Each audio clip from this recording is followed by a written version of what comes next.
Happy Sunday. Welcome back to another Shift Talk Sunday. As you know, if you were here the week before last, we're doing these every other week now. You are seeing Makeup Free Shamar because, in all honesty, I've been wearing makeup almost every day this week. And there's just going to be weeks where I'm just not going to feel like doing it, right? Um, and I think we have to get to the point where that's okay too. You know what I mean? When we talk about transparency, there are just some weeks where I just don't feel like going full face of makeup. So when that happens, you're gonna see me put the hat on and gonna see me with something else.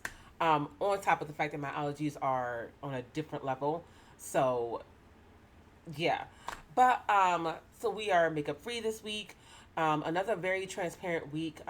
Probably not gonna end up in tears, but it occurred to me that as we're doing this Shift Talk Sunday, a lot of you, I've given my introductions, I've told you who I am, but, and even the first Shift Talk Sunday, I told you all, okay, we're just going to jump right into this, I guess. But I told you all why it is that I do what I do, right? I told you all why I took the sabbatical. But I never really told you all why the actual factual shift, like why the shift was necessary. And I feel like it's time that we have that conversation. I was trying to put it in a Facebook post. I was trying to write it down, and the words just weren't coming. And I think this is one of those things where I can say it better than I can write it. So, the shift. So we're just gonna jump right into it. The the shift that I feel like we all have to make. We all have to come to this point of reckoning with ourselves. We all have to come to this point of reckoning with who we are and the roles that we play or the roles that we've been playing. And we all have to come to this reckoning of, am I living my most authentic, true self? And I think that sometimes authenticity comes in levels. Sometimes authenticity, what was authentic for you 5 years ago, may no longer be authentic for you now. And I think that's where I was. I think in every area of my life, I lived in authenticity for the most part. But I started to reach a point where things were shifting and growing and moving, and I couldn't keep ignoring certain things about myself, about who I am, about my beliefs, um, about my core. And sometimes, with me being a woman in ministry, sometimes in order to relate, I think that there were large parts of me that was not um, allowing you all to see because I was so desperate to relate. And here is why. I would say for about 90% of my life, church has never been a safe space. And this is definitely not going to be a church bashing kind of video because I'm in ministry. So I could not very well start bashing the church because I would be bashing myself. Though I do believe that there are some things that still need to change and that we can get better on. Um, but for about 90% of my life, church just hasn't been a safe space for me because I am dramatically different. I mean, very different from the traditional church world, I would say. And I would have to say that my experience has always been, interestingly, and my resentment came from, my experience has always been, to speak quite plainly, which is also very uncomfortable for me, um, I am not a big skirt wearer. I will not, I hate skirts. I hate skirts, I hate dresses, and I really hate the idea of you have to wear one because I have my own thoughts about that, not even just because of the fact that wearing a skirt or not wearing a skirt doesn't make you any more holy or less holy.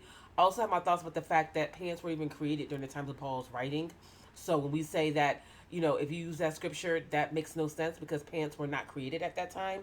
But, no one wants to hear that. These are things that I would say, and it would make me the outcast.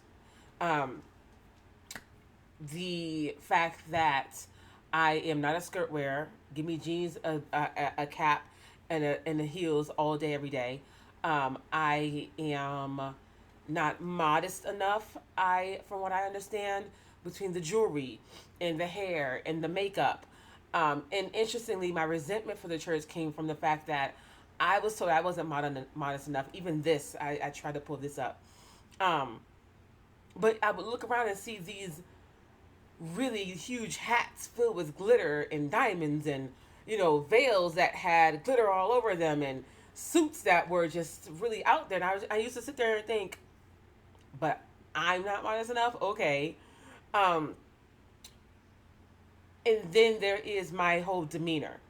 My demeanor is very outgoing. My demeanor is very, um, I'm gonna listen to Nas. My demeanor is very, I'm gonna throw a Jay Z lyric in something that I'm teaching biblically. My demeanor is very, it's very much not. It's giving very much what the church has called worldly, and I hate that. I hate that word. I feel like that word is such a judgmental word. But I've heard that so many different times. Oh, she's so worldly. And because of that, it was as if I could not be in leadership or in ministry because of all of these different things, right? Um, Mainly because I don't fit the traditions of what church expects from women. And what used to bother me is the church will say things like, oh, well, what do we expect? I'm not going there with you all because you all know the standards that you put on women that are not always fair. Um, and we're not about to argue with that. So that has always been my experience. So because of that, church has never been a safe space for me. I have oftentimes felt more accepted and loved and more cared for in the world. And I use that as quotations because when you are the church will have you think that there's two different worlds. And for the most part there is. But I've always felt more cared for outside of the church. I've always felt more accepted outside of the church. I've always felt more loved outside of the church. I've always felt more like myself outside of the church. But it's interesting because even though I've always felt more myself outside of the church, it is who I am to my bones. And I had to get to the point where I realized it wasn't that church was who I am to the bones. It was the Spirit of God is who I am to the bones. Whether y'all like it or not, whether y'all agree or not, whether y'all think I'm modest or not, I had to get to the point where I realized that God made me who I am. And I have to begin walking in that because I can't make a difference if I'm walking in the way someone else has told me to. And a lot of times when we come to church, we quite often think that we have to become the women that we see in the ministry in order to be effective. And that is not true at all. So with this the reality behind this shift has been I have learned over the years that if God wanted us all to be carbon copies, we would have been made that way. If God didn't plan on using you in your unique way, with your unique spirit, with your unique personality, God would have made you just like everybody else. But I have to wonder if I am supposed to lead the way that God would have me lead, I have to do it the way that I have been created and made to do it. Which means that I would rather, let's not go there. I'm being petty. I would,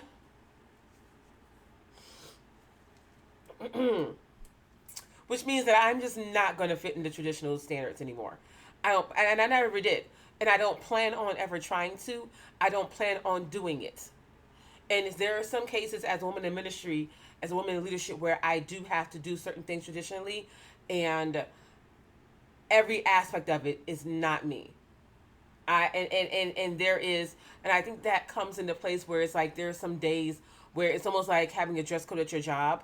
You know, you want to go, if you can't go to job into your job with jeans and snapback, you wouldn't do it.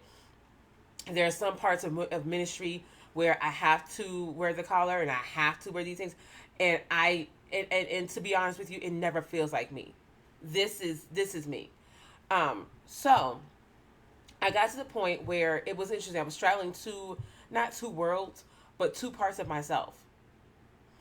I realized that my reach is not the church.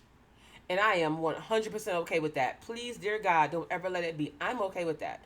My reach is everyone outside of the church, as it should be. But my reach is women who often feel like the outcast, who often feel set aside, who often feel side-eyed. And when I say side-eyed, I distinctly remember back in November walking to a church service, and I guess my skirt was not below the knee.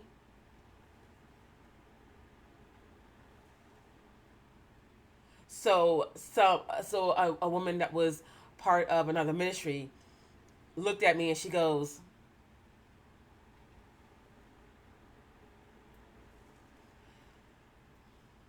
So I realize that I reach women who get those kind of looks all the time when they walk into a church.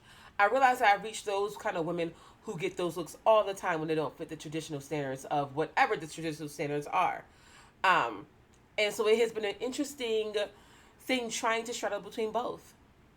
And so before the sabbatical and before the shifting, I was doing a lot of contemplating, and a lot of the guys that I dated and the friends that I were making were telling me that they had huge issues with Christians and with the church. And I remember feeling like, okay, I hear their issues and they're valid issues. But how do I reach them knowing that I'm a woman in ministry, knowing that I represent what has hurt them? The only way for me to have done that was for me to step into fully who I am. And you say, okay, Shamar, what is that like? How does that look for you? Or how does that look when you step into fully who you are, but who you are is what has hurt them? I had to learn that who I am is someone who has the ability to translate between both worlds. I had to learn that who I am is someone who has the ability to love the person genuinely who doesn't even know if they believe in a God, but also still fit in within the I'm trying to find my words. Also, still get into church and still fit there as well, for the most part. The only way you can make any kind of effective change is to do it fully. It's to do it transparently. It's to do it honestly. It's to do it uniquely. It's to do it being who you are. That is the only way you're going to be able to do things like this. That is the only way you're going to be able to make a change. And what I started to realize is women outside of the church were drawing towards me because I would hear things like, if I had met more women like you that were Christian, maybe I would be one. I started to hear things like, it's very rare that I meet a Christian woman who is not judging me and who is showing me the love of God. It is very rare that I meet a Christian woman who is being as transparent as you are about my flaws, about my mistakes. It is very rare that I meet a Christian woman who lets me know that it's okay for me to still have fun, live life, date, and still be considered a woman of God. Because we gotta stop that. I don't know why y'all be doing that to the single women in church. I don't be wanting them to date and whatnot. Like, I got the game twisted. Anyways, so, and that's not to say that a change won't happen. But for me, I have learned, and what I have taught women is, the change is organic. The change is never forced. The change has been an organic growth for me. As I grow as a woman, as I grow as a woman of God, as I grow into my 40s, any change that I have faced has all been organic. So the shifting, the real reason behind the shift is because I realize, it has been scary for me to say, but I realized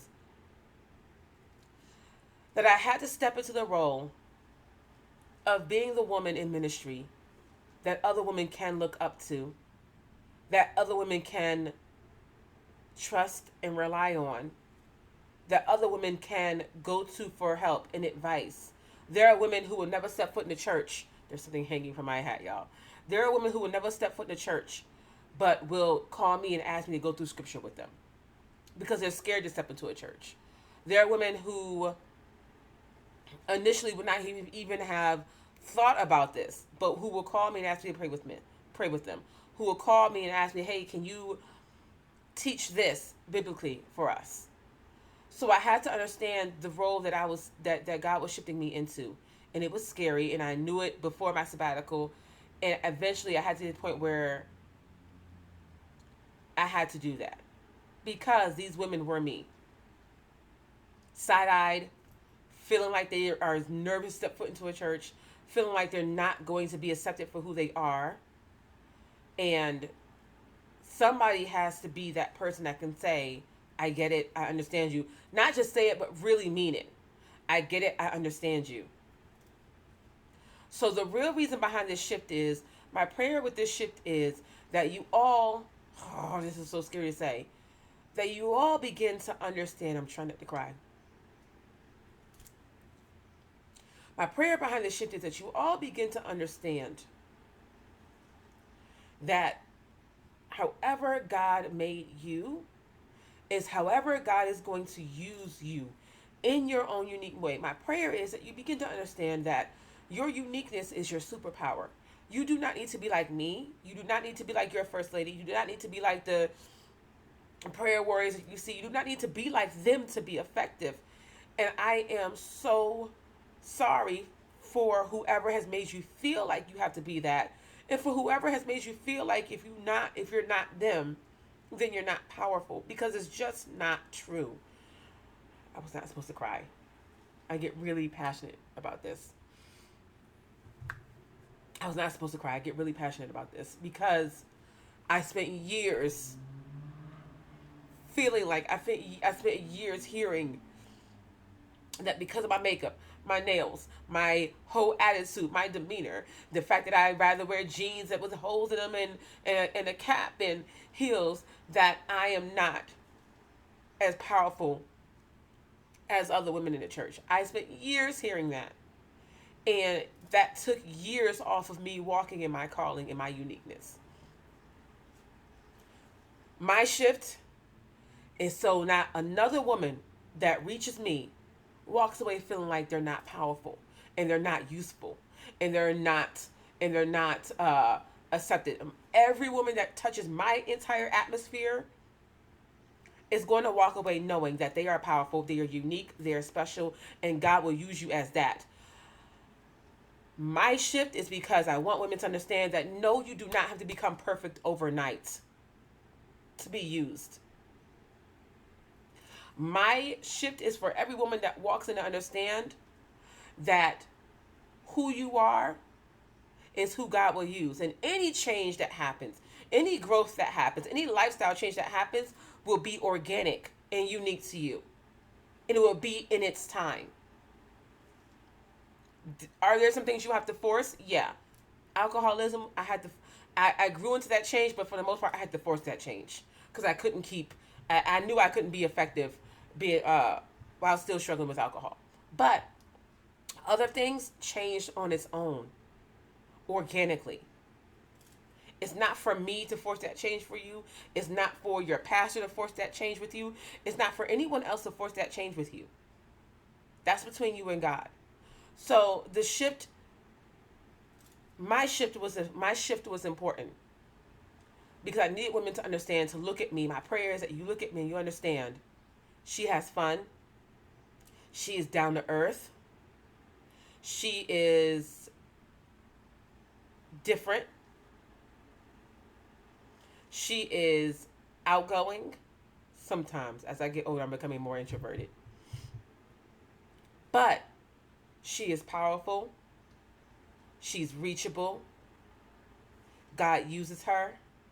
And she understands her unique abilities. And she's got a godly confidence. Okay, I can do that. My shift happened because I needed you all to understand that every single thing that you have been through will lead you to your greatest moment. And sometimes we get into church and we're so afraid to talk about these things. And we're so ashamed to talk about these things. But that's what makes you human. And that's what makes you reachable. And that's what makes you touchable. And I think for far too long, we in ministries, we have come off as the paragon of perfection. I mean, you look at what's happening in the media now. We have come off as a paragon of perfection. But behind closed doors, broken earthen vessels.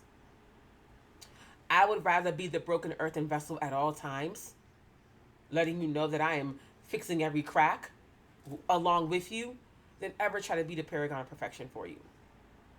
But I do that because I want you to know that even as a broken earthen vessel, God can still fill you and use you. So, the shifting has been for the women. And I see you all, and I hear you all, and I don't want you all to think that I have been ignoring you. It's just that a lot of y'all scare me with the trust that you put in me, and that's scary for me. But I see every woman that does not feel accepted walking into a church building, but feels accepted with me.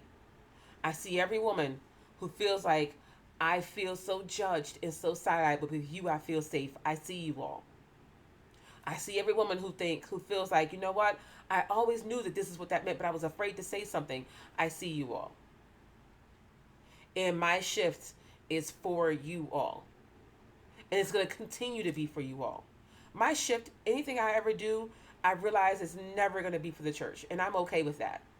I will go to churches. I will teach workshops. I will preach, but it will never, ever be for the church. It will always, always be for the women that I have dinner with outside of churches who are incredibly different and just want to feel accepted and loved somewhere and know that they can still be used. You are who I do all this for.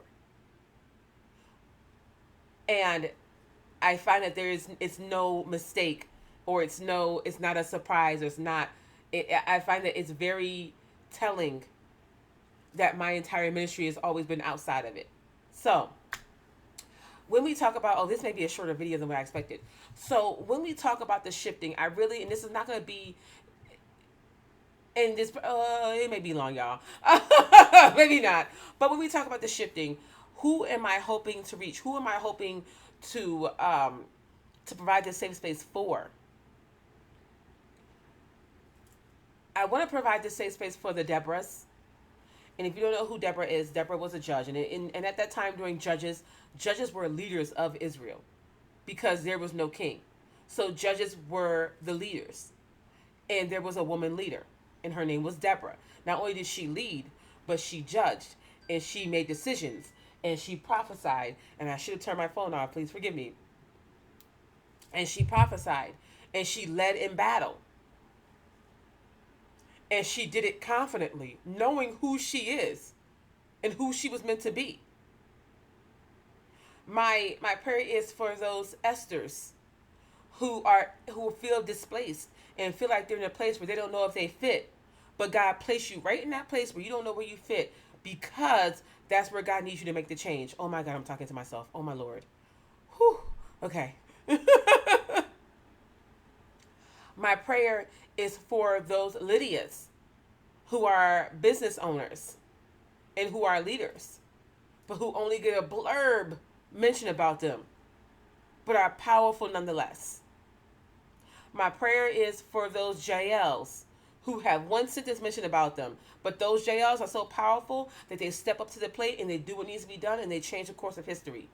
Jael being the woman who did not intend on fighting alongside Barak in Judges, but she did. You have to look up Jael, Deborah, Barak in Judges. My shifting is for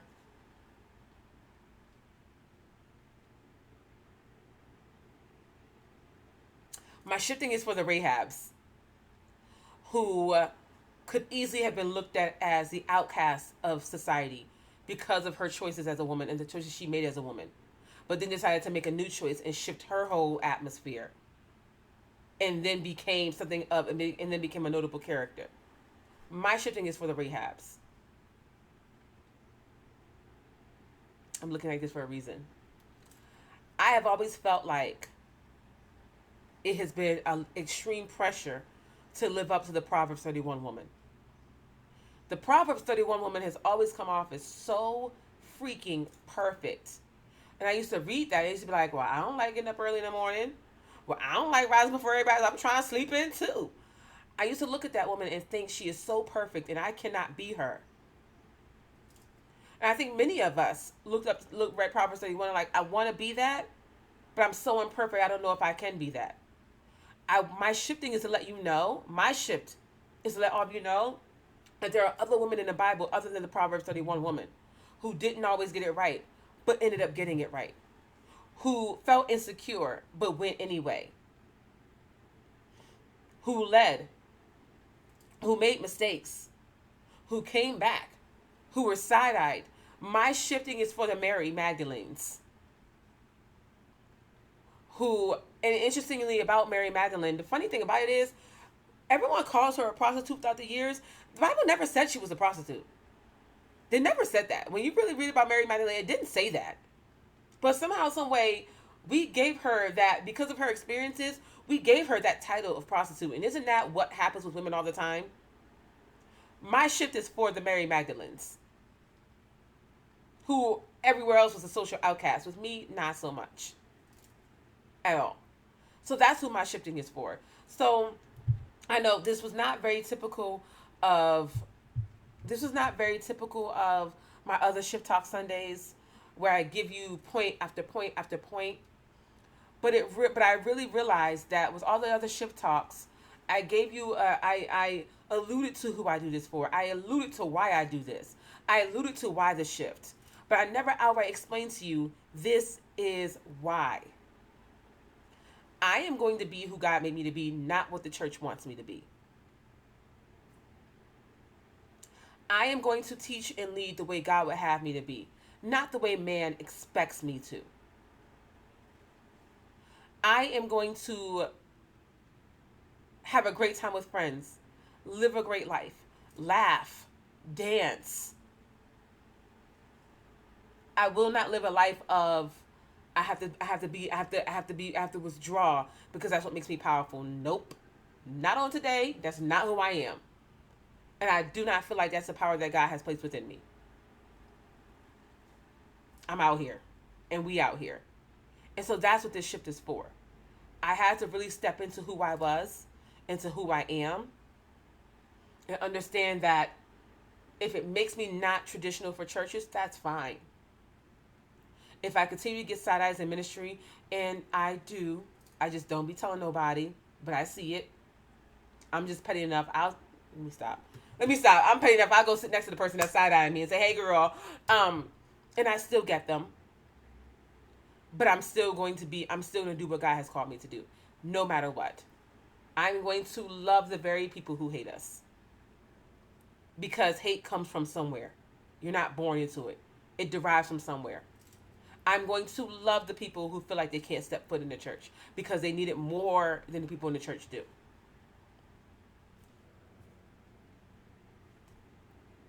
So, my prayer is that every woman that I reach feels and understands that there is a place for you. You are accepted. You are loved. You are safe. And if no one else has told you, I'm telling you what I know from someone who has made mistake after mistake after mistake, that you can still be used in a powerful way and that your giftings have not been forfeited unless you just outright gave up. But anytime you're ready to step into that and use your giftings, they are ready and they are there. And you can step into them and use them. You have not gone too far to where you cannot still be a powerful woman. And if you don't believe that, spend a little time with me. I'm going to get you there. And I got all kinds of clients that'll let you know. So this was not your typical Shift Talk Sunday. It was much shorter, no makeup, but much shorter, no makeup, no notes whatsoever. But I wanted to have a real honest conversation with you about why this shift was important to me and why I needed to do this. It is more, I think it is beyond time that we as women accept every part of ourselves and understand that that's what makes us powerful. All of our flaws, all of our missteps, all of our mishaps. Because we all have grown into the wise women that we are. And in order for us to make that effective change, we have to step into that and be who we are. So, this is who y'all gonna get. The funny thing about it is, I am not worried about acceptance because I know for a fact that I know where my acceptance is. My worry has always not my worry, but my fear has always, not even fear. What is it? I've always known that this, who I am, would be less accepted in ministries and churches and more accepted everywhere else. So it is what it is. But that is the reason for the shift. That is why we have Shift Talk Sundays. It's not just so we can, it's not just so I can sit here and just say, here are my mistakes and here how you can do better. No, my prayer is through every Shift Talk Sunday, through every post, everything I put up, that you understand that you do not ever need to be boxed in and that your mistakes do not define you. They actually are your superpower.